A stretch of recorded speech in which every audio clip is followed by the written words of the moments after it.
the legal community reaches out to communities across the nation to stimulate appreciation and critical thinking about the importance of the rule of law.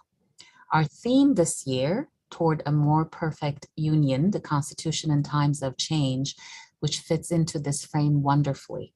And this event is our small contribution to that tradition.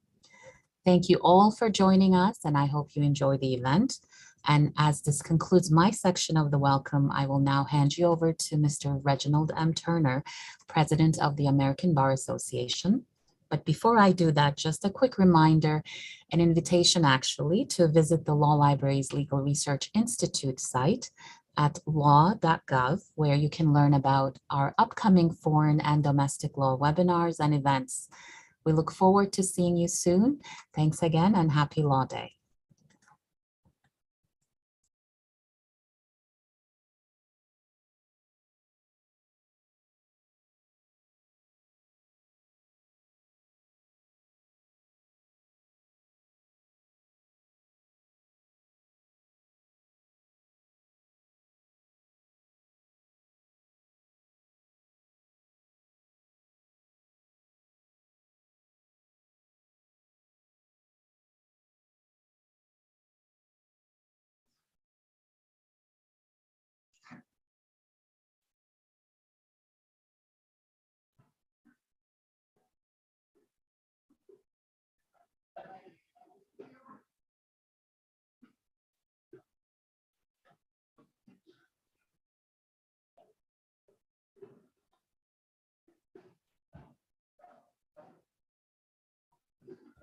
We're going to try this again. That was looking a little.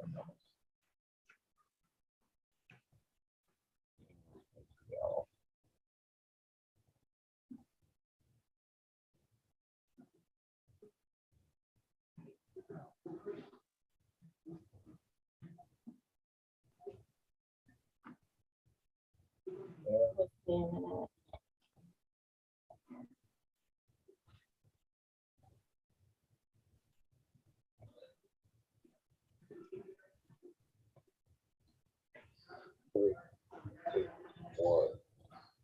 Okay.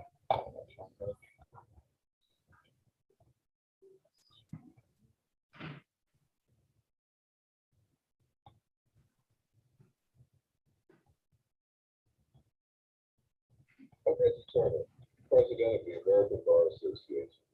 Welcome to the Law Day 2022 virtual program, Toward a More Perfect Union, the Constitution in Times of Change.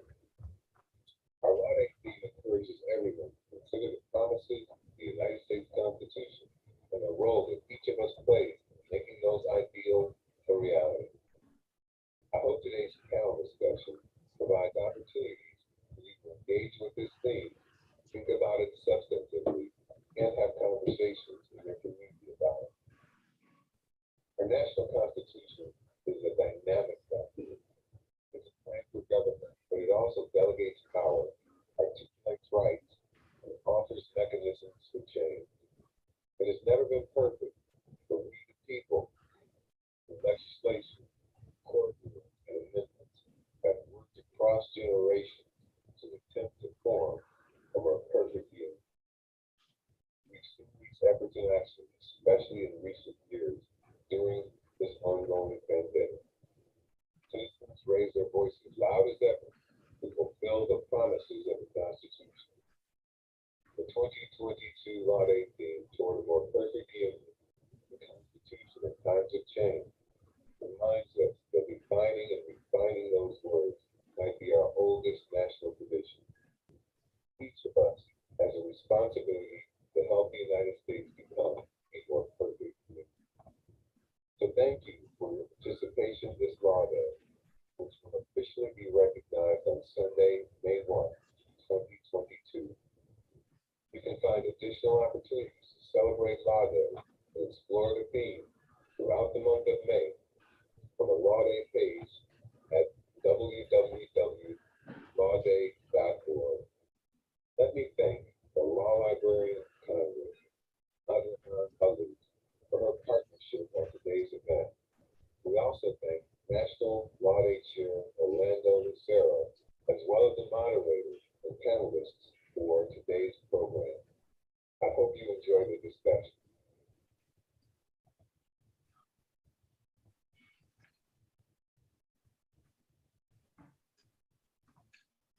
Good afternoon. My name is Orlando Lucero, and I am from Albuquerque, New Mexico, and I have the honor of serving as the 2022 ABA Law Day Chair, and of joining Aslihan and ABA President Reggie Turner in welcoming you to today's program. I also have the privilege of serving as your host today. Let me begin by thanking ABA President Reggie Turner for his remarks today and for his leadership of the ABA during these challenging times. He has served as an inspiration to all of us. I also must thank Reggie for giving me this opportunity to serve in this capacity this year, and I hope that his confidence in me has been fulfilled. Hot off the presses, I wanted to thank President Biden, who this morning issued a Law Day proclamation, and that proclamation will be available in the chat as well as on the Law Day website. Further, on behalf of the ABA, I wish to extend my thanks to Aslihan and to the Law Library of Congress for their partnership and support during the past year during our 2022 Law Day campaign. Our only regret is that we were not able to hold this program in person at the wonderful and beautiful Law Library of Congress. While the pandemic may have upended some of our plans, I think you will find today's program to be inspiring and challenging.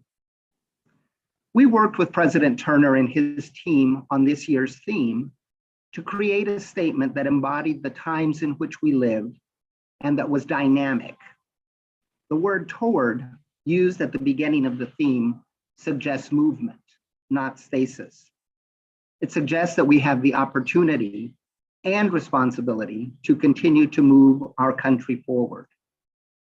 We intended that the theme, in a broader sense, shows that the Constitution is a resilient document that will continue to have power and vitality, even as our country changes. Particularly today, when American democracy seems more fragile than ever, we felt that the theme would create opportunities to consider and discuss what the Constitution means today. Today represents the culmination of the 2022 Law Day campaign.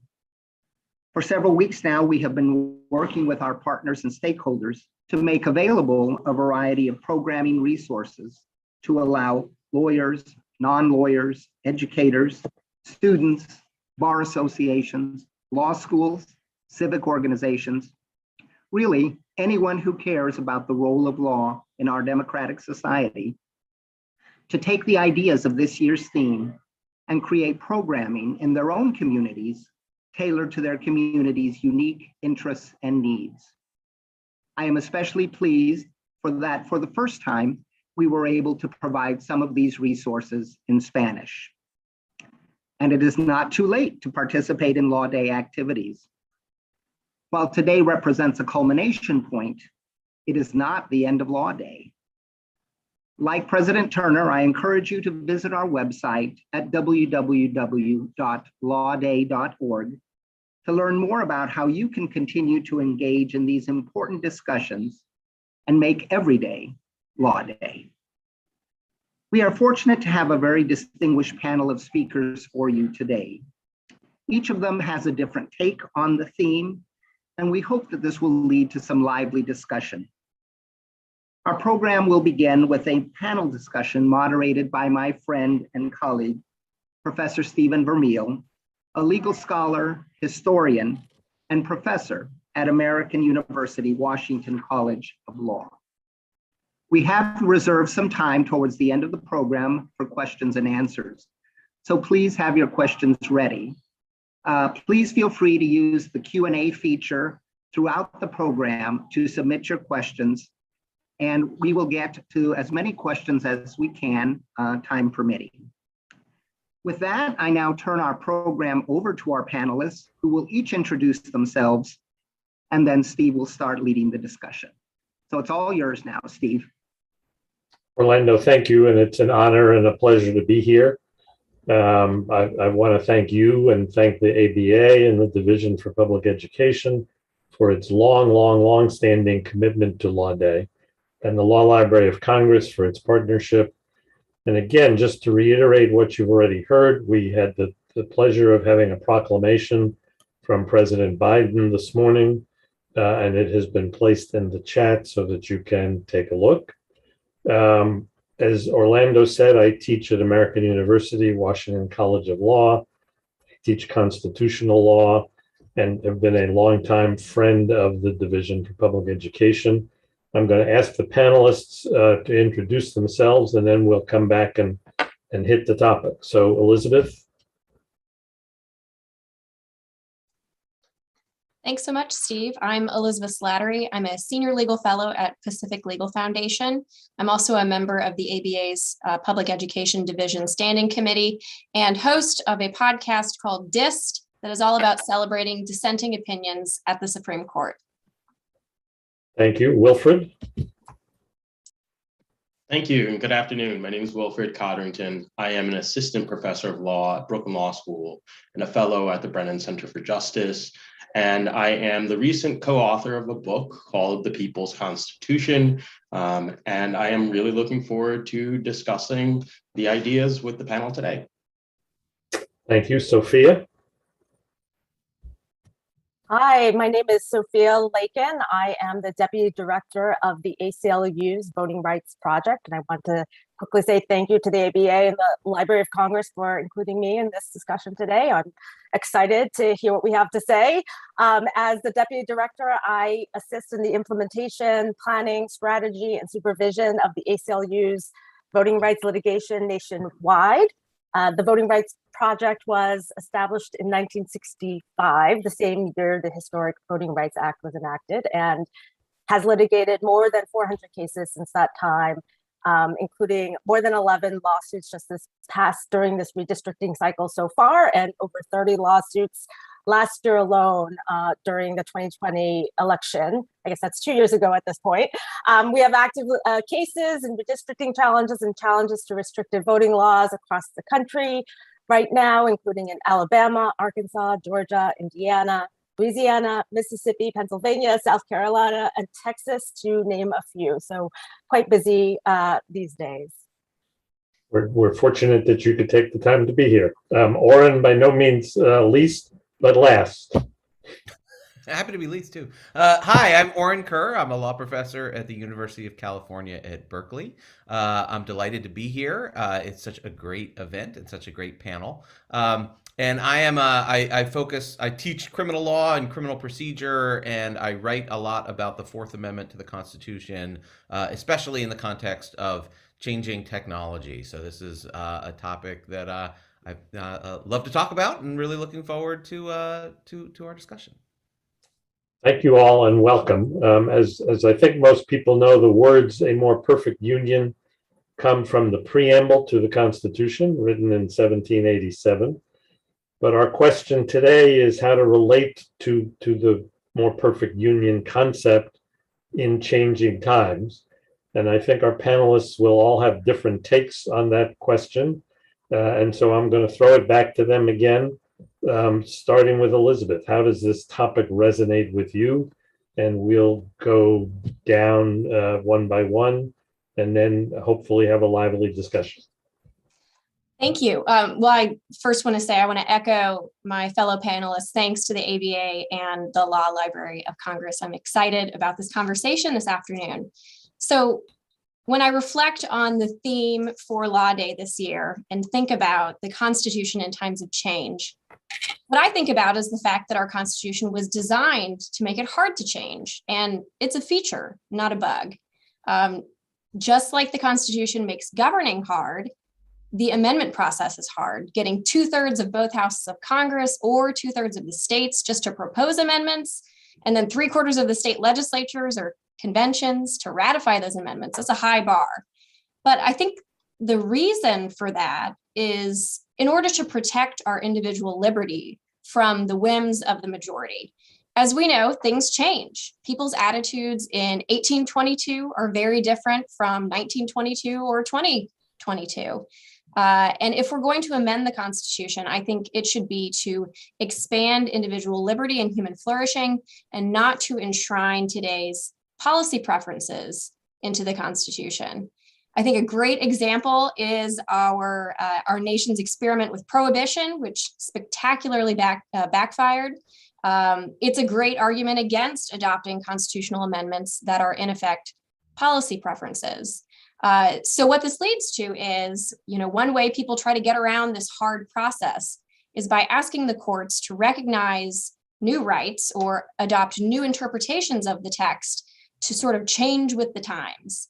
And plenty of people would ask, what's wrong with that? Why should we be tied to what the founding generation adopted in the Constitution?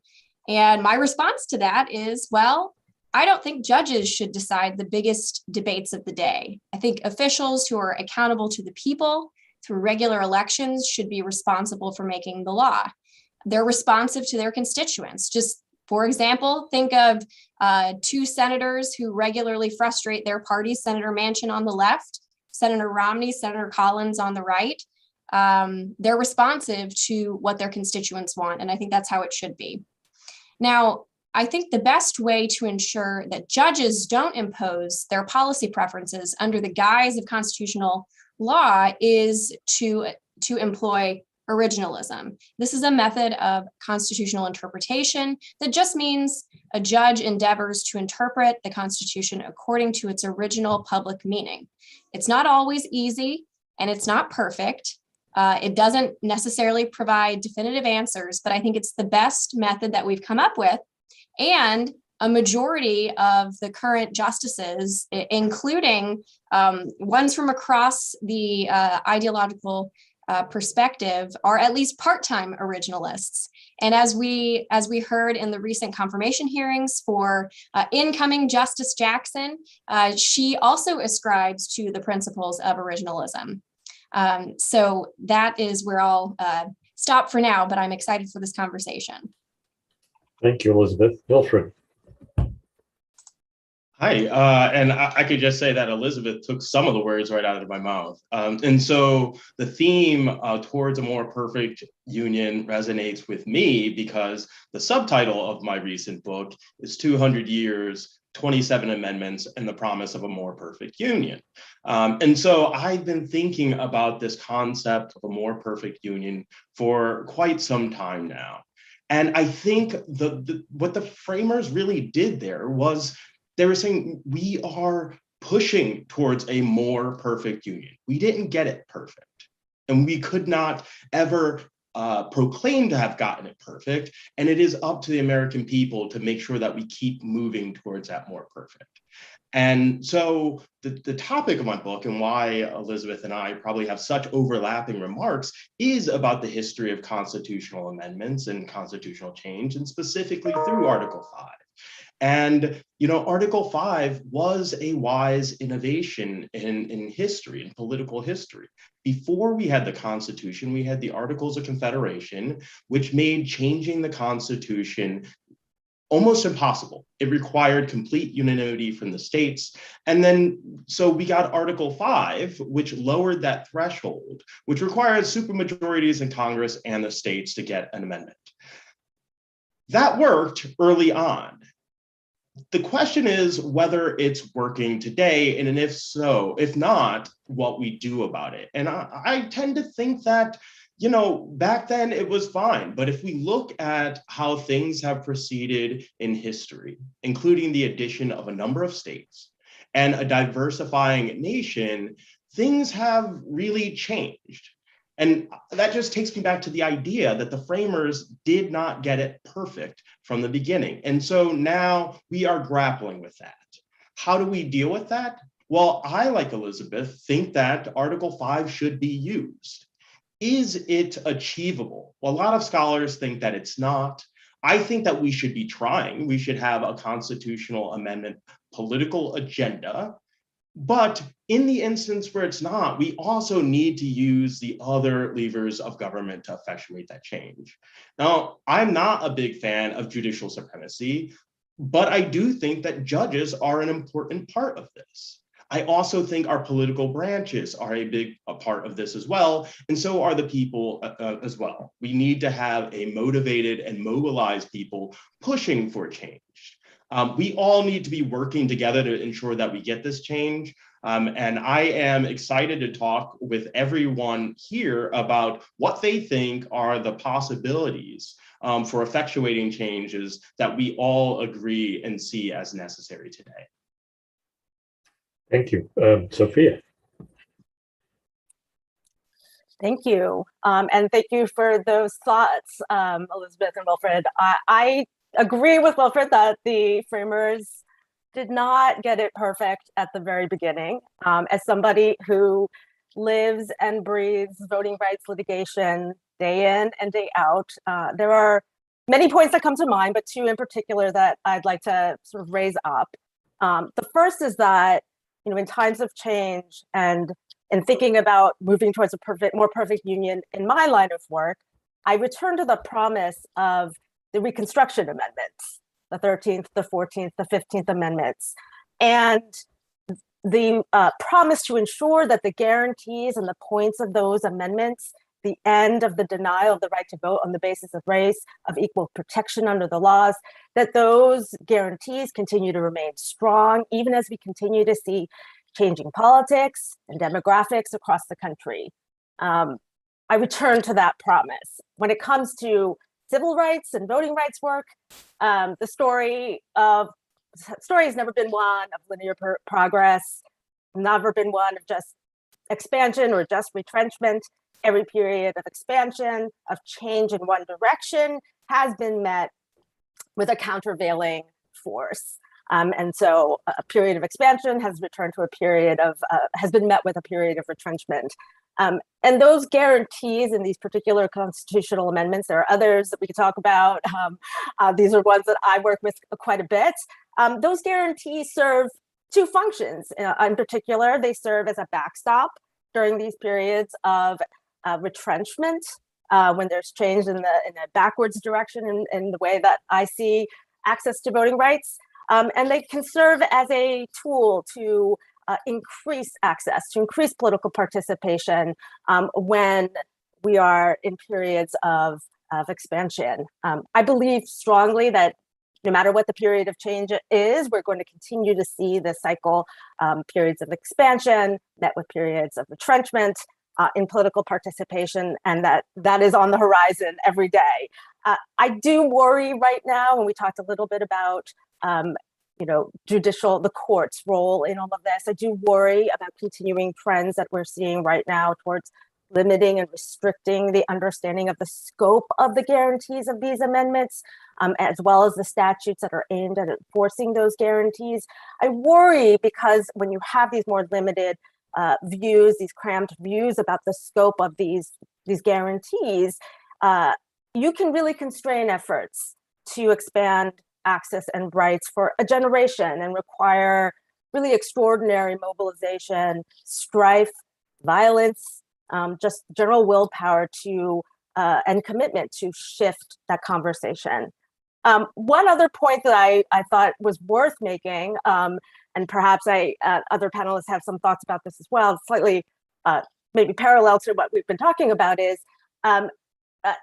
at least in my line of work right now, what we're seeing is an increased focus on state constitutions and the different guarantees and scope of guarantees in those state constitutions versus the federal constitution. We live in a federal system with states as laboratories of democracy, and that is a phenomenon that, at least in my line of work, is on particular display right now, and I think is an interesting part of the conversation about what does it mean to move towards a more perfect union when we have these different constitutional documents to take a look at. Thank you, Sofia. Oren, before I turn to you, just two reminders to our audience. One is, please put your questions in the Q&A at the bottom of the Zoom screen, and we will try to get to many of them later in the session. And also the text of the proclamation for Law Day by President Biden is posted in the chat, and you're welcome to take a look at that. And Oren, you're up. Thank you. All right. So great to be here. So I want to actually just start with kind of focusing on how it's a little weird that we're so focused on the Constitution when we talk about Law Day. And the premise of the panel being sort of the Constitution in times of change, and we all love the Constitution is so great. It's a little bit odd that we think so much about the Constitution when we think of law and that we think of society, and that there's almost sort of a way in which discussions of the Constitution becomes like, it's almost like it's like a secular Bible almost in terms of how people speak of it. Like, oh, the glorious Constitution, it is so amazing, and it propels us, and it is here. It's such a focus, and I think it would be healthier if we didn't talk about the Constitution as much, and if we were more focused on just like, what are laws we want to have, what are rules we want to have, and we have elected branches to try to bring those about, and we have sort of functioning ways that we can try to make our policy preferences as a collective polity come into being. There are a lot of historical reasons why we're so focused on the Constitution, and a bunch of those have been raised. And part of it is that the kinds of things we care about today were not the kind of things that the founders of the Constitution were terribly concerned about. Some of the aspects of the Constitution are brilliant and timeless and just extraordinary accomplishments in how to structure government, and it's really magnificent. And then there are other parts where in 1787 they were thinking about like, well, what do we do with new states and adding new states to the Union, and how do we amend the Constitution? What will the world be like, and how will all of these rules about kind of how this grows play out?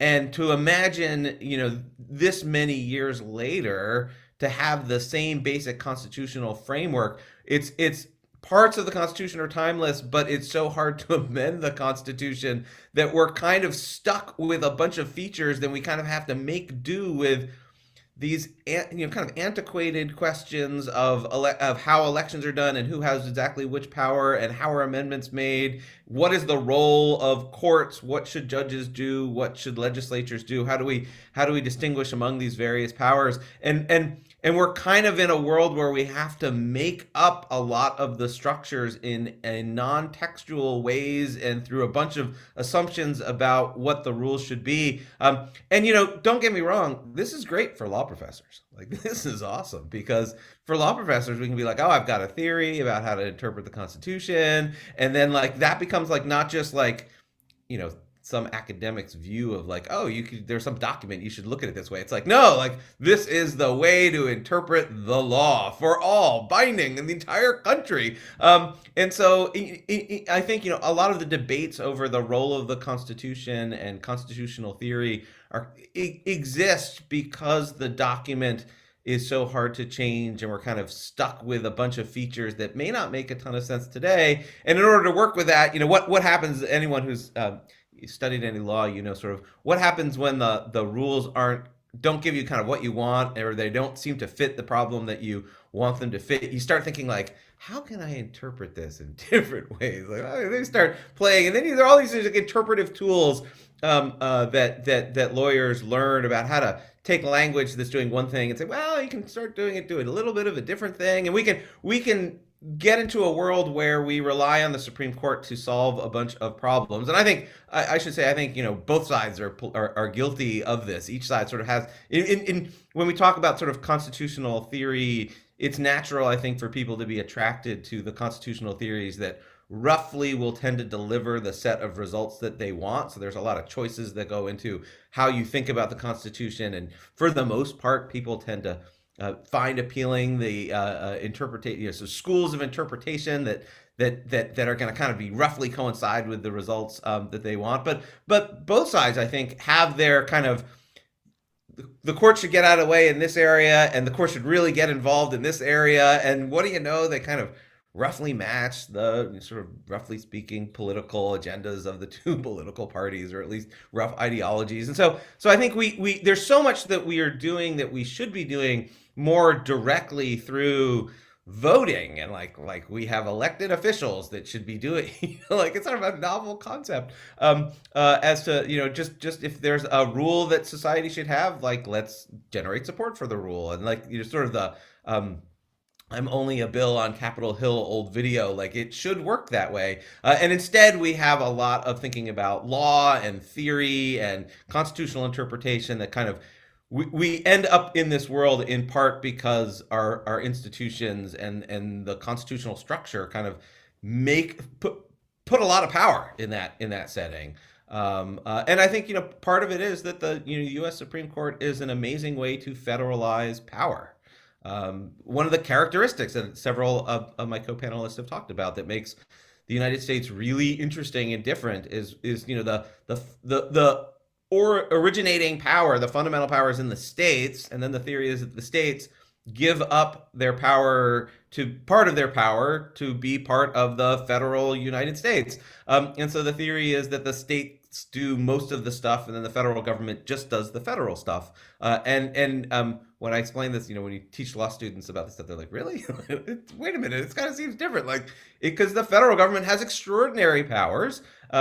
And it has so much power, and yet the structure of where the power comes from, the idea that California with 40 million people has the same power in the Senate as Delaware with less than 1 million. And don't get me wrong, I live in one state and grew up in the other, so I'm allowed to pick those two states as examples. That's really weird. There are great historical reasons for that, but now that is really weird. So to have so much of the power be in institutions that were not designed maybe to have all that power, and then you have the Supreme Court, which is even more divorced from these questions, and it's even less sort of democratic in terms of the president is not elected in a pure democratic election, and the Senate, which confirms that's not pure democratic either, and yet we have the Supreme Court that then can federalize anything, because when the Supreme Court says there's a right to X, that means like everyone has to follow X, and so it's a quirky system where we're relying on all of this law and judges and courts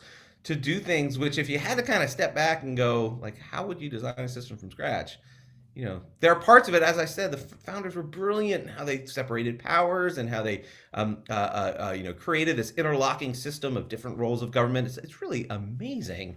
But they couldn't have imagined the world, I think, that we're in, and they didn't design it for that. And a lot of the weird conversations we have are weird because of that like long period of time that's passed and our struggles to kind of update the system that we have. So what we do have is a world in which when we talk about the Constitution in times of change, that means the courts. And I think every time is a time of change in that sense. So I don't think we're now in more of a time of change than any other time. And I always think about these questions through the lens of I do Fourth Amendment law, which is searches and seizures, like police investigations. And that area of law is constantly dealing with new technologies. So the people are using new technologies, so there's evidence in new technologies, or the police get new technologies to gather evidence, or people engaged in wrongdoing that the government is looking at, they're using technologies. And so how to deal with new technologies is just this constant theme. And my favorite example of this is cases which today look like they're just standard sort of cases that don't involve change. When they were created, it sure involved change. So 100 years ago, the big question was, how do you interpret the rules for searching and seizing cars? Because, imagine you have horse and buggies from the founding until around 1900, suddenly people are driving cars. And by 1920, you had a couple really important developments. First, a lot of people had cars, Model Ts are everywhere. And then second, you had prohibition, which was mentioned earlier, which not only was federal, but also happening at the state level in many states. And so you had suddenly everybody, that basically folks were going around with their whiskey in their cars. And the government was like, well, how do we stop people from carrying all their whiskey? We have these new laws, and how do we enforce them? And in the early 1920s, how do you apply the Constitution to stopping and searching a car was this huge technology question of the day. And so the courts dealt with that. Like in 100 years ago, it was like, how do we deal with times of change? The car. Now we may deal with times of change, computers, the internet. But every era is going to have the same question of sort of how do you deal with the latest technology? And in that sense, we're in a time of constant because change is the constant. Thank you. I imagine that among the four of you, there's been a lot of thoughts there that others would like to respond to. So I have a bunch of questions, but I think I'll give you all the chance to have at it first. Elizabeth, you seem to feel like you would like to start off. Yes, sure. So a couple of things. The first thing that I want to mention, I want to commend to all of our audience today is a few years ago, the National Constitution Center undertook a project with 3 teams, a libertarian team, a progressive team, and a conservative team, to write updated constitutions. And they're really fascinating. I think each team had 3 or 4 scholars from different areas, and I would recommend you check those out and see the ways in which these different teams, what conclusions they came to about what things they think still work today, and if they had to start from scratch, how they would change the Constitution. Interestingly enough, the Libertarian team had the least amount of change, I think, because in their introduction, they said something along the lines of, well, the Constitution is fundamentally a libertarian document. So I would commend that. It's you can find it all on the National Constitution Center's website. But Sofia mentioned state constitutions and, the laboratories of democracy. And I think it is important that we remember that we do have state governments and state constitutions, and we should look to those and not always, to steal a phrase from Oren, not always try to federalize everything.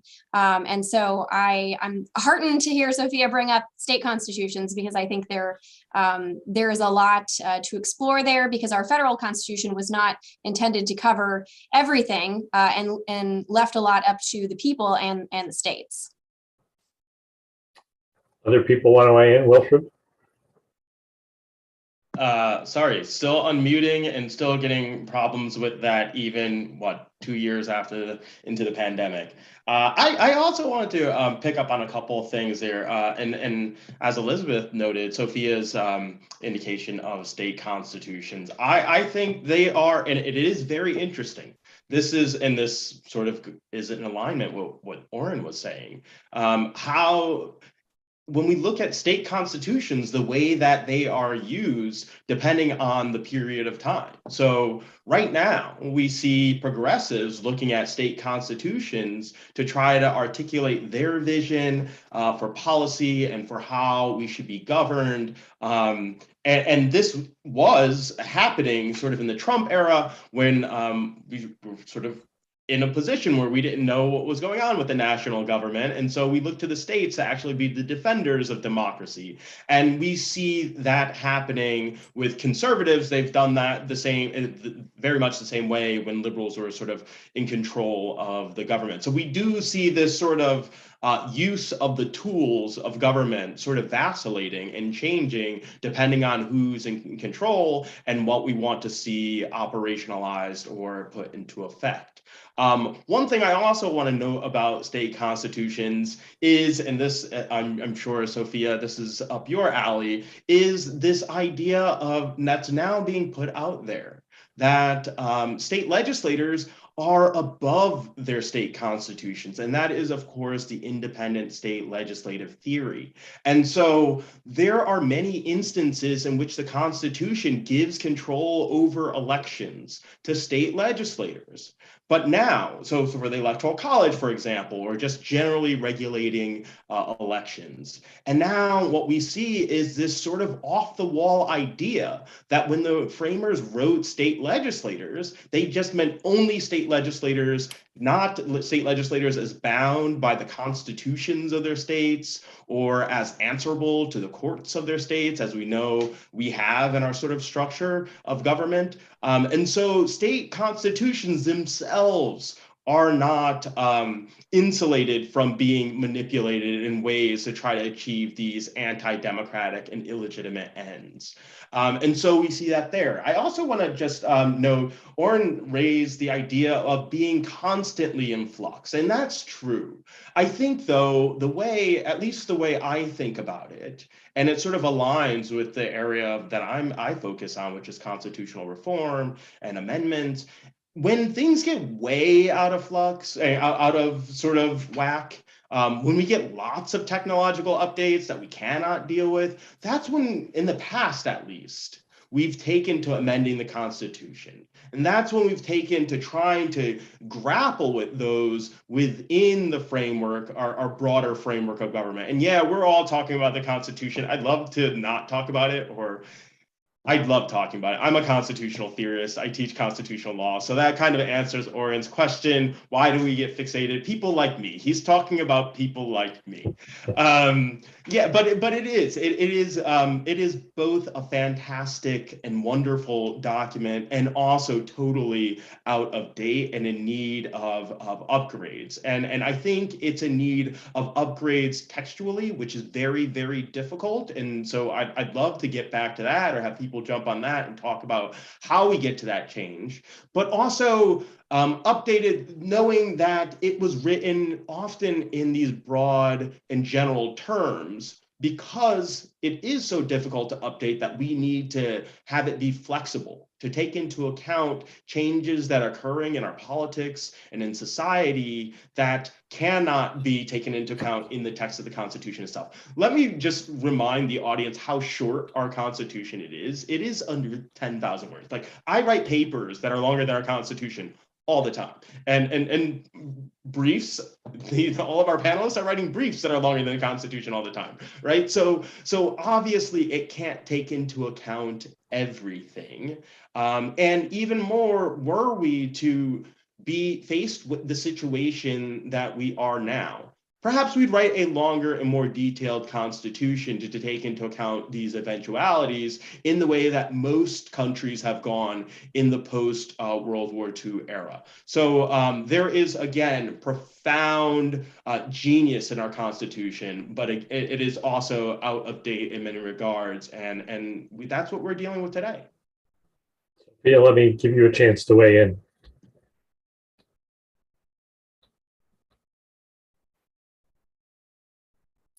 Sorry, I am also apparently having struggles with technology even after all this time. So I'm glad that so many people have picked up on the state constitution point that I raised. Wilfred took some of what I was going to point out with respect to the independent state legislator theory. But I think what's interesting about that point goes back to this concept of whether or not we're trying to federalize everything. I think it is very true that different tools, different strategies are employed by different groups of people advancing different types of things at different stages, whatever fits the moment. I think that's sort of the point. And what we're seeing right now is an attempt to use I think the federal constitution to sort of tamp down on the ability of states to do what they will with their own statewide constitutions and the powers that they have within their state. So it is interesting to see sort of the flip in the ways that people talk about states' rights versus federal rights and so forth, given the moment. That is very true. And I'm definitely seeing it at play right now. I did want to sort of raise up one point that Oren had stated, which is with respect to using other branches of government, maybe electing, doing what we can, doing the work that we can to elect the people that we want to do the things that we would like to see outside the concepts of the Constitution, outside the context of the courts. I don't disagree with that. But in the work that I do, I see a lot of constraints with that sort of general idea.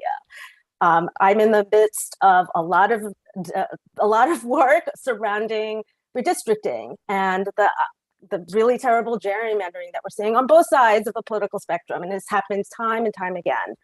And the fact of the matter is, we have a Congress that is gridlocked most of the time. And so when you have a lack of movement in any direction, and you have politicians able to continue to stay in power, essentially, because they have the controls over how they're elected. And so without some sort of outside force to change that system, you can get stuck in a little bit of dysfunction. And unfortunately, at least from my vantage point, and I imagine there are many people sort of watching what happens in Congress, watching what is not happening in Congress for quite some time now. I think the reality of the dysfunction is quite clear. And what we're seeing with the sort of redistricting cycle from my vantage point is that is going to be entrenched for another generation, absent some other movement to change. So in some ways, we actually need some more change right now from the perspective that I am coming. The trend that I am seeing is just one that unfortunately suggests that there is true flaws in the constitutional structure that we need to figure out a way to get out of as a country to continue to thrive. So let me throw this back at all of you from what I've heard. This is a great discussion, but what I'm hearing, and forgive me, this is going to be severely truncated summary, but what I'm hearing is the Constitution in times of change is what Sofia just said. It's stuck. We should be using the amendment process because that's what it's there for, but we can't because we can't agree on anything. We shouldn't resort to the courts because they're not supposed to be the answer in the absence of the democratic process working. The democratic process is hopelessly gridlocked in Congress. The state legislatures are all over the place. The state constitutions are all over the place. So what do we do? You could hand out tissues so we could cry. But there's got to be a pessimist in every crowd, right? No, and go ahead. No, I think that's a pretty accurate description of descriptively where we are. And I think a couple of things.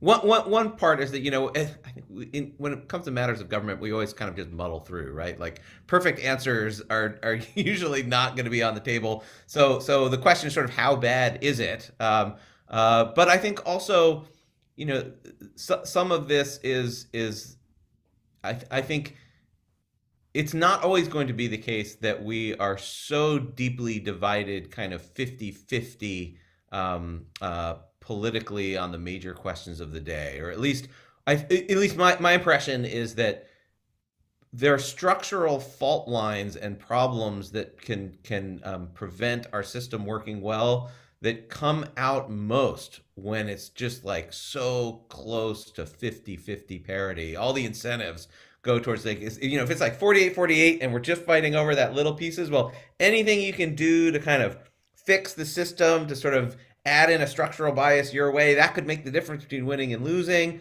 And that's where, the gerrymandering, and which I completely agree with Sofia, it's horrible. And I think, if we could solve that problem, it would go a great way towards improving the system. But, in a world like I think back, sort of you look at national politics, like, 60 years ago, 100 years ago, 150 years ago, usually it was like one side was like clearly winning. And you could be like, oh, in the 1930s, the Democratic Party was winning. And then you look at the Congress or the Senate in the 1930s, it's like, what is it, like 75-25 or something like that, like huge. And so that's a totally different world where you don't have this angling for any possible slight advantage. And so one answer might be that in time, one party might actually get enough of an advantage such that all of these structural flaws matter a lot less, and maybe can be solved then. I don't know. Other thoughts? We have to learn to compromise. President Ronald Reagan used to say, if I can compromise and get 70 or 80% of what I want, I'll take that as a win and come back for the other 20 to 30% another time.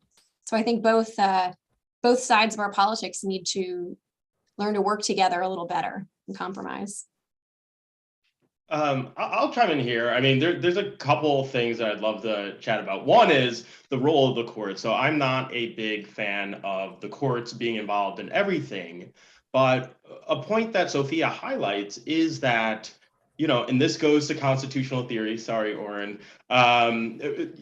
People on this call will be familiar with a scholar called John Hart Ely, and he raised up this idea, this representation reinforcement or political process.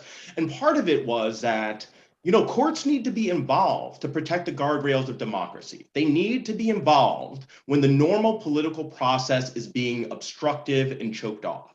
And so a clear instance of that is one of the ills that we're all talking about today is gerrymandering. But the court has absented itself from that in the Rucho ruling from just 4 years ago. So we know that what state legislators are doing is they're gerrymandering the heck out of these things. And some state courts are weighing in and striking them down, saying these are too partisan of gerrymanders, so you're diluting the vote of a lot of people and you're not allowing the people to choose their representatives. It's vice versa. But some courts are not doing that because it's captured by this sort of same ideology and the same angling for advantage. And so when federal courts are absented from that, then we are stuck. That's part of the problem. And then another part of what's been raised is talking about some of the structures. And in some regards, I agree with what Oren has said. There have been times in history where there's just been overwhelming control by one faction or another. And that has happened really when we've amended our Constitution, right? During the Reconstruction, in the lead up to the war, and the South was basically left the country, you had overwhelming radical Republican control and they could pass constitutional amendments. During the progressive era, you had this realignment where you had functionally 3 parties, but they sort of thought about certain issues, and you got 4 amendments during that period that they could agree on. During even the 1960s, you had conservative Democrats and liberal Republicans, but they agreed that some of these updates to the Constitution were necessary, particularly to protect democracy and voting rights. And so we saw those, but I'm not certain that we are both at a sort of inflection point where we're seeing some of the same types of things come to a head. But I think those structural barriers in the Constitution are really challenging. Oren raised the Delaware and California thing, right? So if we need to get 2/3 of the Senate on board to pass a resolution to amend the Constitution, that seems near impossible. And so it's very difficult. That is a very difficult structural barrier. It's a very difficult structural barrier when you can elect the president by a mechanism, despite the president losing, 3 million votes to his nearest competitor. That's a problem. And then we went back to gerrymandering, that's problematic. And lifetime tenure for the courts, right? We have it really politicizes the process of confirming judges. It sets these litmus tests that are really impossible to achieve, and it disincentivize well-meaning and well-intentioned people from going into public service in a way where you could be berated and dragged in through the mud, as we saw with Ketanji Jackson. And so I think we have these structural barriers that we really need to think about, but to get to the point where we can reform those structural barriers, we have to surmount those structural barriers. So this seems to be a chicken and egg problem right now. But I'm again, other than just having a tissue, I'd love to have some more ways to kind of think about how we approach it. So since my tissue box is almost empty, let the pessimist try to redeem himself and ask, what did the Constitution get right?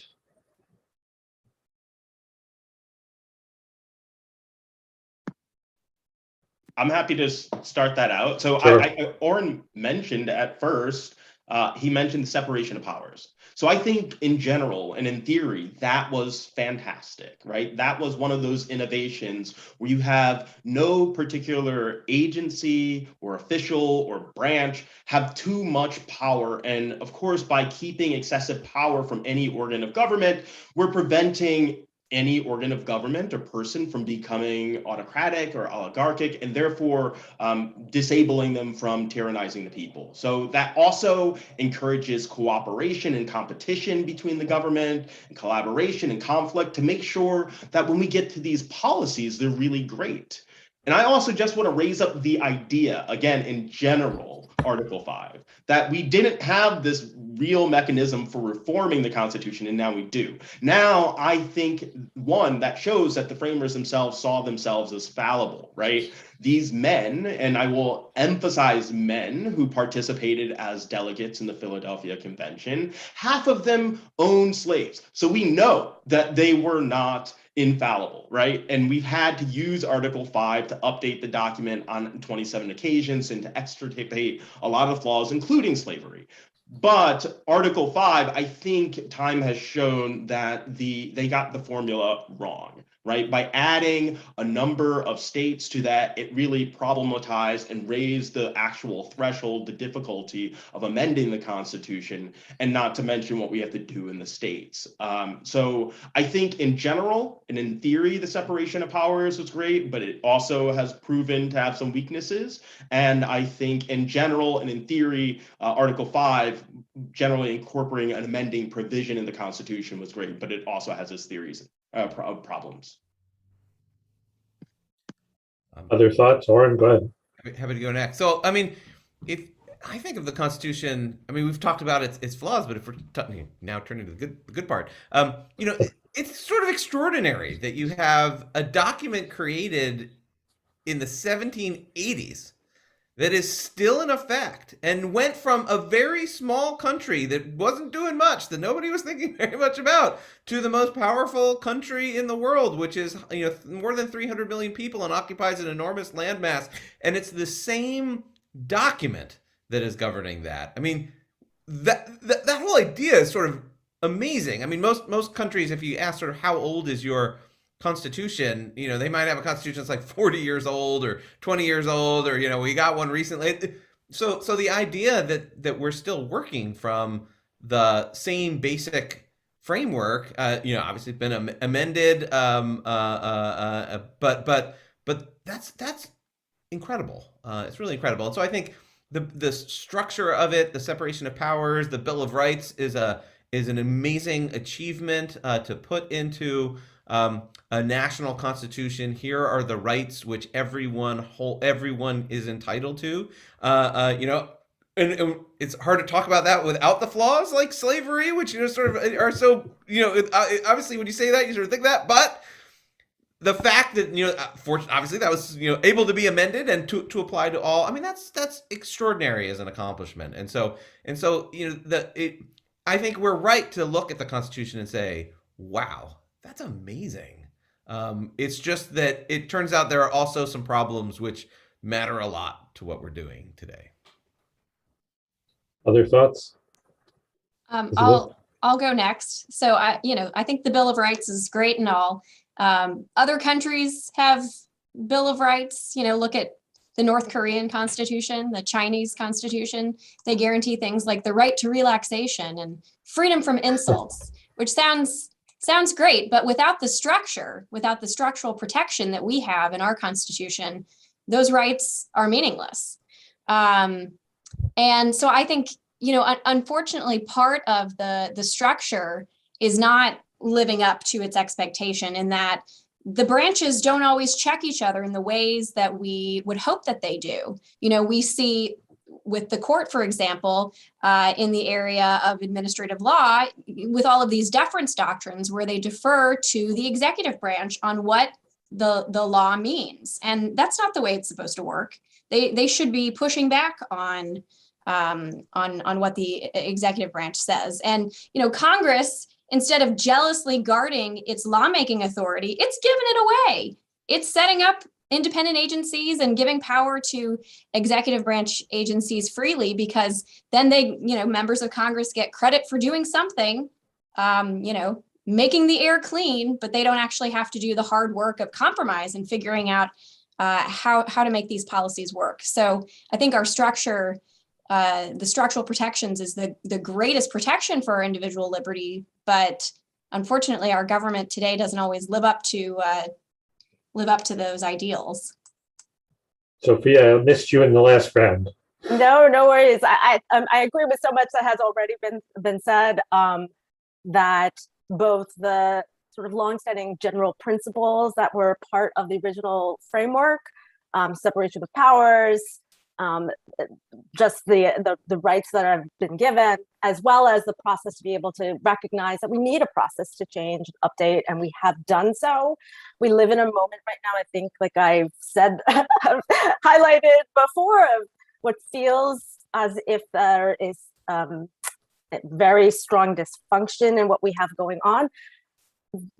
The Constitution, this country has been in these moments before and has, as Oren has pointed out, we've survived them and managed to make our way through using the same structures that we've had. Yes, they potentially have changed through the amendment process, and we may need to think about that. There may need to be other structural changes that happen over time. But I do agree that that is a testament to the ability of this document, of the sort of scope of it, the flexibility that's inherent in it, as well as some of the structural pieces that maintain the general house. And while I'm living in this moment and feeling nervous about the ability to make our way through this, when I look back at historical times and think about these moments in time in history where we've felt, I think, that there was probably very extreme dysfunction, and yet here we are today. So that's what I take away and continue to think about. The one other plug that I would have in terms of, not being, what can we do today in the world of this, what feels like dysfunction, especially at the federal level and especially at the statewide level, national politics and so forth. And I always encourage that you start local. You do start local. And many of what I do think that we do talk about these constitutional principles. We think they're important. They're extraordinarily important. We often end up talking about national issues, national concerns, but and the day-to-day level, what your day-to-day life is like in your community, all of those policies, that the alternate side street cleaning, for example, housing policies, education policies, policing policies, these are happening at your local level. And there is a lot of room for for people to be responsive to what your community would like to see. And that doesn't get as much attention in anyone's minds, in my view. And there's so much work that can be done there.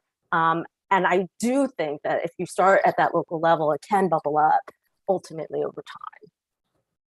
Let me remind the audience, we will turn to questions in about maybe 8 or 9 minutes.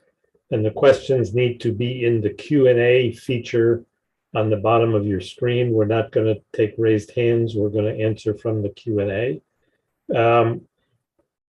Sophia, the last point you were making, let me ask that in a slightly different way. Isn't one of the reasons that we are concerned about the Constitution in times of change and concerned about where we are in our society today, the growing distrust of authority, of agencies, of government, of all kinds of entities across the board, distrust of the media, distrust of the police, distrust of elections, distrust of Congress. I mean, how do we sort of move forward and keep the government that we have if this distrust is growing exponentially? How we weren't going down the pessimistic route still, but I will stand by what I have said in terms of starting local. And I do think that if the people on your city council, your city board, your neighbors, people that issues that you care about, and communities schools that your children go to, it's a great place for the people, and there's responsibility on the people that are in these offices to go out and do the work to get to know the people that they represent and build that trust. But it is a great place to start in terms of rebuilding people's trust in the the civil servants, the public servants that work in our government.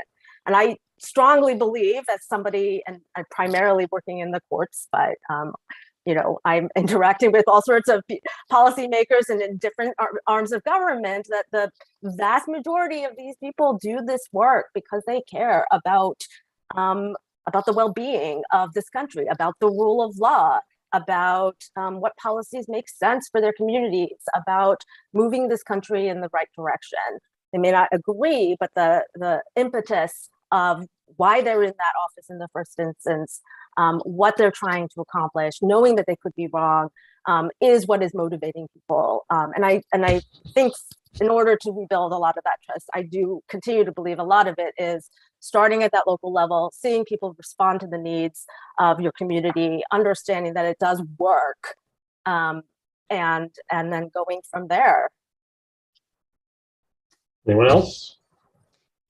Yeah, I'll jump in. So with respect to lack of faith in the Supreme Court, I think it's important for people to actually read the Supreme Court's opinions and look at the cases, where people in the media have said this justice will rule in such a way, and compare it with what really happened, and consider their reasoning for reaching that particular result. If you look at recent confirmation hearings, soon to be Justice Jackson, she was called a lot of things based on her rulings in dealing with sex offender cases.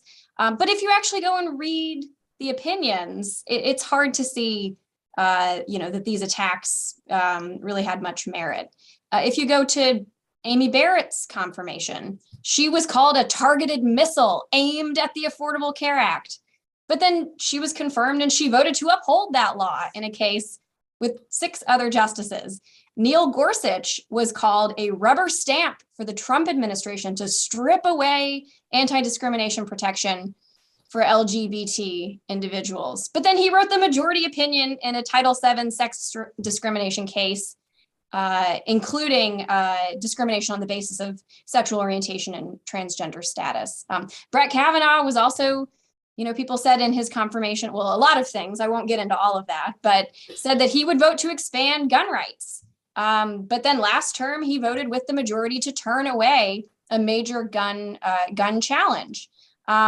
If you look at how the other justices, not even the newest justices, vote, they often rule in ways that defy their labels. Justices Breyer and Kagan have sided with the so-called conservatives in a number of cases implicating the religion clauses, the Colorado cake bakers case, a case upholding a 40-foot cross on public land, and others. And so I think it's important for people to do their homework and not just take the media reports at face value, but read what the Supreme Court actually says, because I think it's extraordinary that they, we were talking, some of us before this started, how Supreme Court opinions continue to get longer and longer, and maybe they need more work because they have all these law clerks and they keep writing all of these really long opinions. But it's extraordinary that they explain in detail their thinking, and even the ones who don't agree with the opinion will shine a light on the defects that they see in the majority. And so I think people should do a little homework and go and read what the Supreme Court has to say. And I think I hope that would improve their faith, instill a little more faith in that institution. Oren or Wilfred, let me give you each 1 minute, and then we're going to turn to Q&A.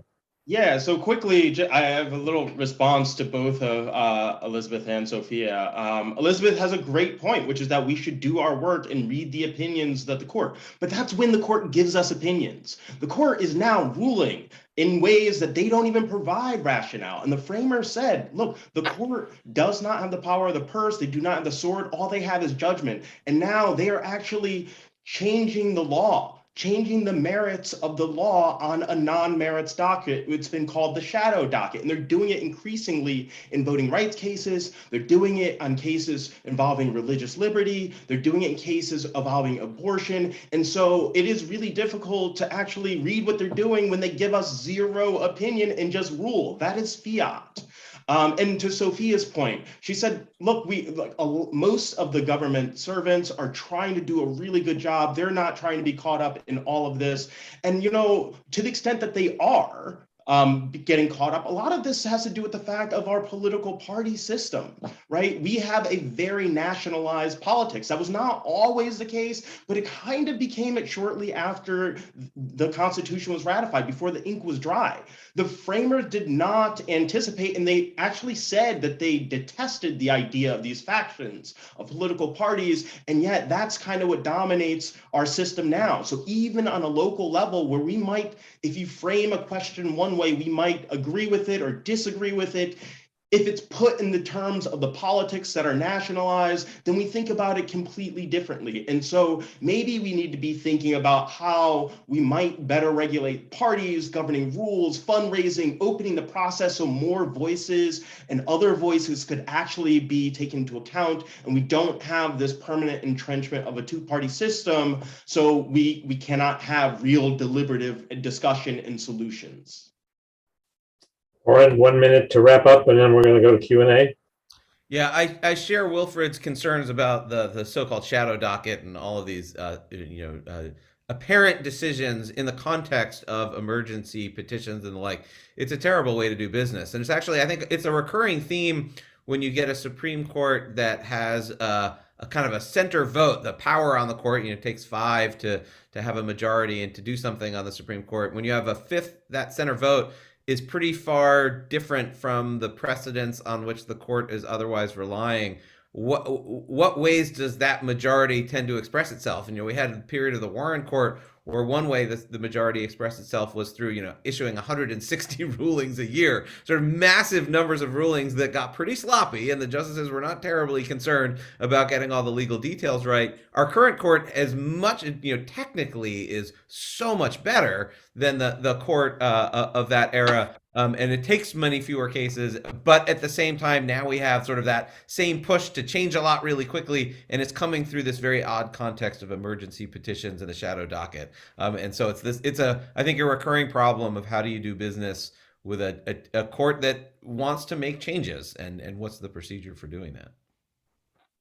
All right, thank you. Thank you all panelists for a wonderful discussion. Let me open up the Q&A. I see a couple of questions that sort of relate to how the Constitution is going to deal with changing technology. One asks about biocybernetics, artificial intelligence, brain implants suggested by Elon Musk. And then there's another question that notes that the constitutions of Poland, Ukraine, and other countries have articles addressing the right to development of your own personalities.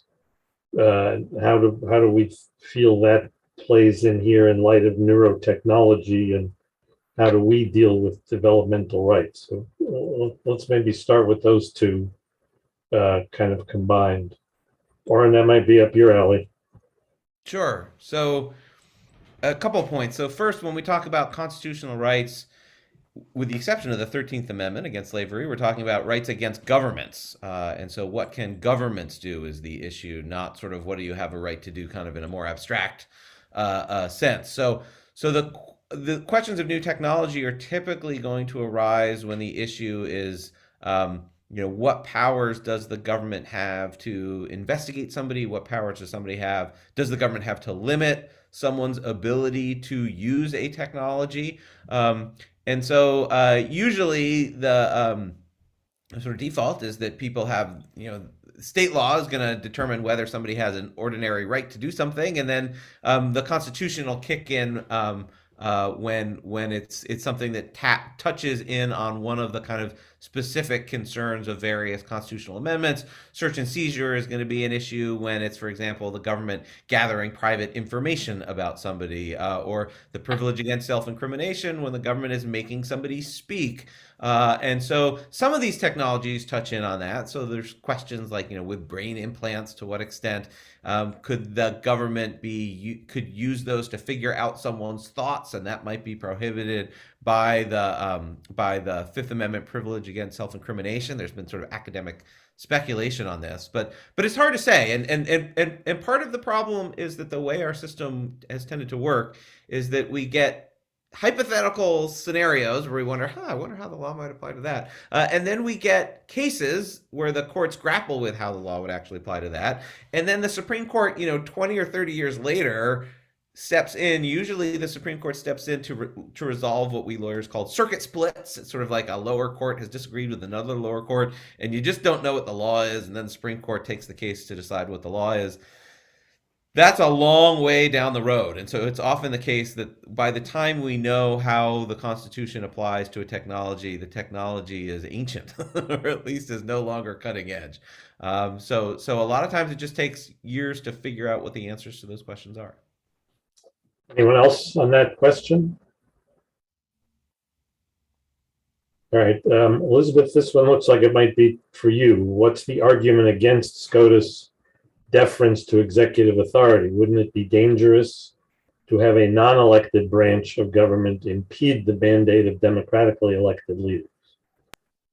So I should clarify what I was talking about is when an agency or an executive department is interpreting a statute that gives it authority. And if that's challenged in court, should the courts put a thumb on the scale for the government's interpretation, or treat the private party and the government equally and hear their arguments and then decide who has the best argument and rule that way? Under a number of these deference doctrines, most famous is called Chevron deference, courts are bound to side with the government. And I think that's pretty unfair to give the most powerful litigant in the country, the federal government, that benefit that no one else has. Thank you. Anybody else? All right, these are two different questions, but I'm going to try to combine them into one. One question is, what do we do to shore up the separation of powers given the last administration?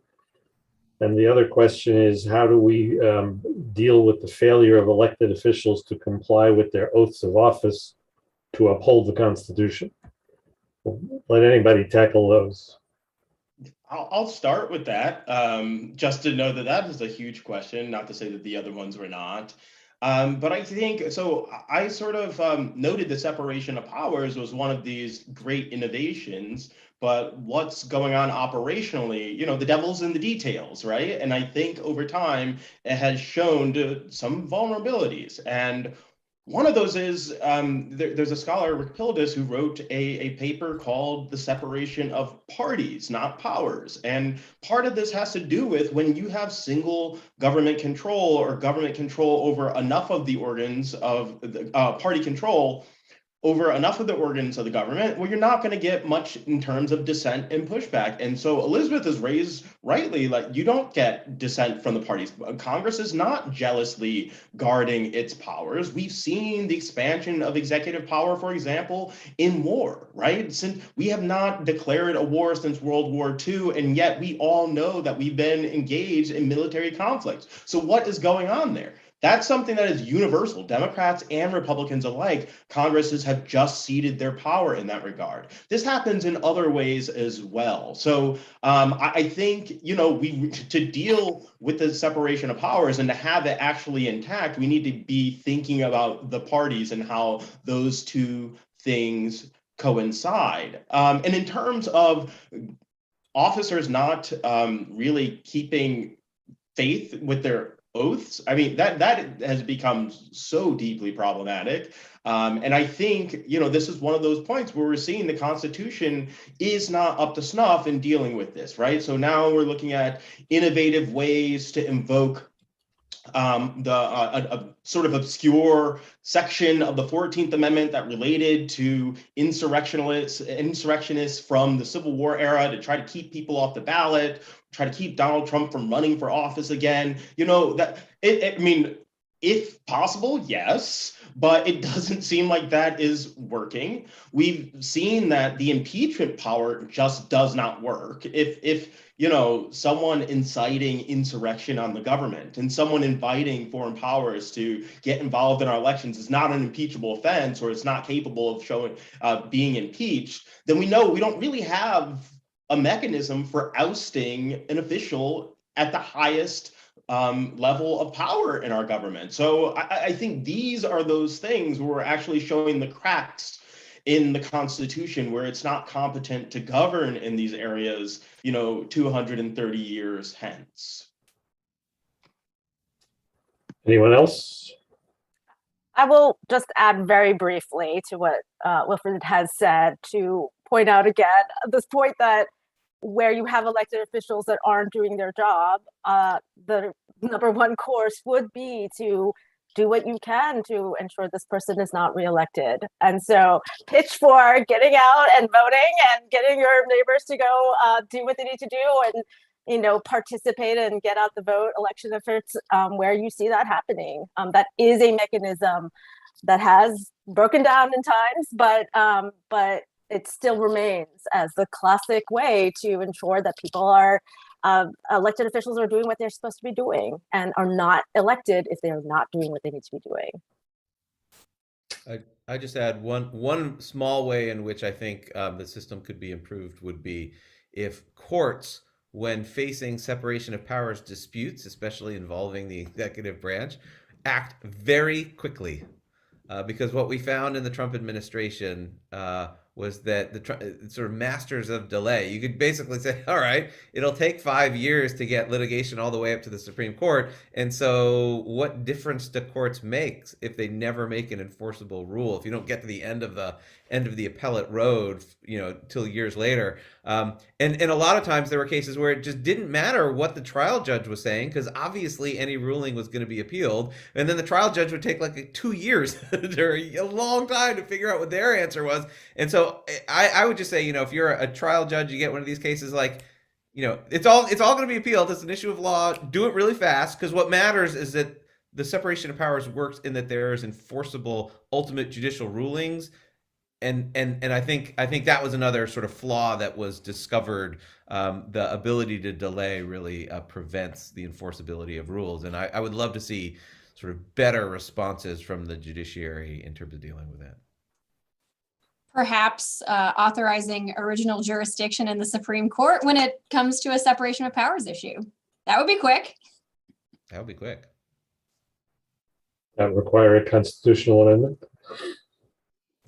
Oren, this one looks specifically aimed at you. Would the differing interpretation approach just serve as a legislative bypass rather than apply the law of the Constitution as written?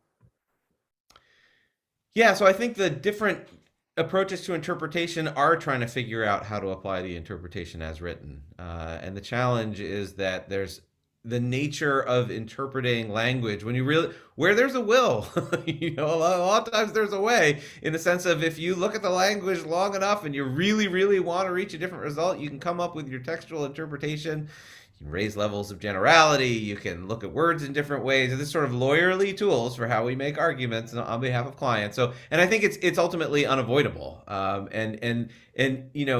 There are more textual ways of reading and less textual ways of reading. It is very hard to be consistent across the board and to say, like, listen, I'm always going to interpret the language a particular way, and if that creates truly crazy results, sorry, that's my method. People tend to, sort of read language in ways that leads to results that they find at least not terrible. And so I think ultimately debates over what theories are used to interpret language, I don't think they do as much work as we sometimes claim they do. It seems to me there's sort of broader conceptual questions like, what is the role of the Supreme Court? Should the Supreme Court play a major role in society, or should the Supreme Court be very modest? I think that actually plays a bigger role in the ultimate question of what the Supreme Court does than some of the constitutional theories that we focus on often.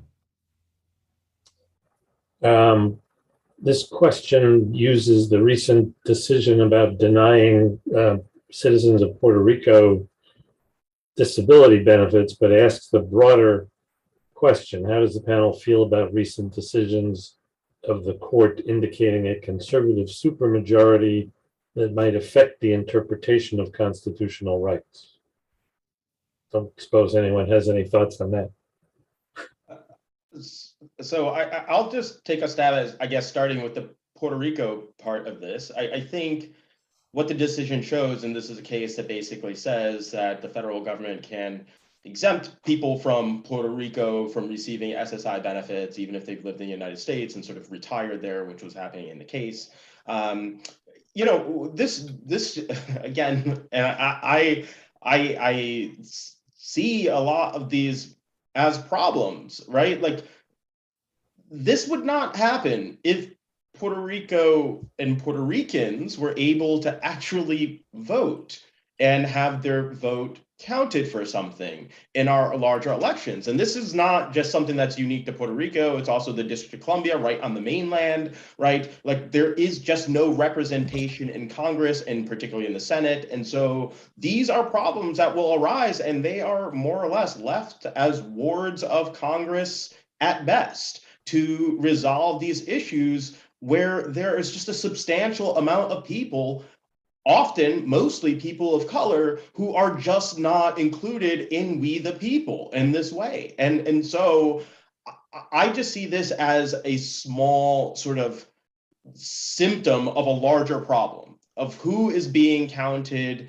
as a part of We the People. And we know this goes back, you know, back to the founding, right? We've had a great amount of expansion of incorporating more and more people, becoming a more diverse nation, but we haven't completed the job. And I think this recent case of the Puerto Rican man who's now, I guess, liable for repaying these Social Security benefits, he just shows is just really something that's really deeply problematic that we really need to be thinking about more seriously, and not through the lens of partisan gamesmanship, who's going to be advantaged, which political party is going to be advantaged, but from a place of American sort of fundamental rights and human dignity. Anyone else on that question? All right, I think we are, I apologize, there are a couple of questions left, but we are out of time. And so I would like to thank the panelists for what I thought was a great discussion. And I am going to turn it back to Orlando, our host, to sign us out.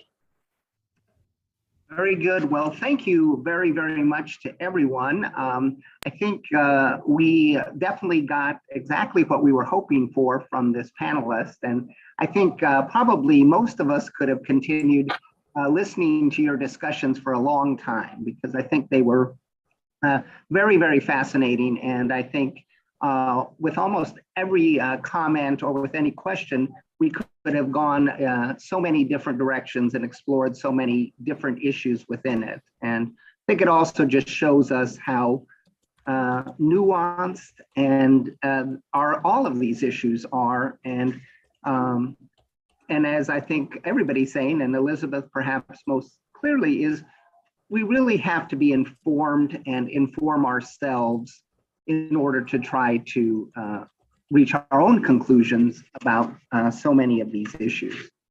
So again, on behalf of the ABA and the Law Library of Congress, I want to thank Steve, Elizabeth, Sofia, Wilfred, and Oren for taking time out of their very busy schedules to share their time and their thoughts with us. They gave us a lot to think about, and we are just very grateful for your participation today. During this past year, it has been my pleasure to work with a wonderful and dedicated group of ABA volunteers and ABA staff. So before we conclude, I want to thank the members of the ABA Division for Public Education and the Law Day Working Group, who devoted a great deal of time, energy, and creativity as we planned this year's festivities. Also, a huge thank to Frank Valadez and to Tiffany Middleton, who staffed public education and really without whose tireless work we would not be here today. Again, another big shout out to Aslihan and the Law Library of Congress for being such terrific partners with us. One last time, please remember to visit www.lawday.org. And don't forget that you can still purchase Law Day merchandise by going to the website. And now it is 25% off, so even a better deal. We do hope you found today's program to be interesting, informative, provocative, and inspiring.